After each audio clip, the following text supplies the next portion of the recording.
खासदार प्रफुल्ल पटेल यांच्या वतीने गोंदियात पहिल्यांदाच हनुमान कथेचे आयोजन 21 डिसेंबर ते 23 डिसेंबर करण्यात येत असून या कशासाठी वृंदावन येथील आनंद मठचे पीठाधीश सद्गुरू रितेश्वर महाराज हे हनुमान कथा करिता असून आज या कथेला श्रवण करण्यासाठी मुख्यमंत्री देवेंद्र फडणवीस, महसूल मंत्री बावनकुळे, गृह राज्यमंत्री पंकज भोयार, पालकमंत्री इंद्रनील नाईक हे देखील गोंदियात आज येणार आहेत। त्याच्यात आढावा घेतला आमचे प्रतिनिधी सुनील कावडे यांनी। गोंदिया शहरात राष्ट्रवादीचे नेते आणि खासदार प्रफुल्ल पटेल यांनी हनुमंत कथाचे आयोजन केले आहे। हे आयोजन 21 ते 23 डिसेंबर या दरम्यान करण्यात आलेले आहे।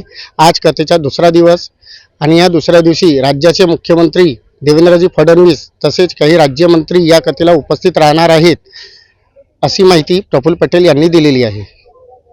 त्याला हनुमंत कथाच्या दुसऱ्या दिवशी महाराष्ट्राचे आपले लोकप्रिय मुख्यमंत्री देवेंद्र फडणवीस साहेब ते आज येणार आहे। सोबत चंद्रशेखरजी बावनकुळे आहे, आपले पालकमंत्री इंद्रनील नाईक आहे आणि गृहराज्यमंत्री आणि भंडाराचे पालकमंत्री पंकज भोयार आहे।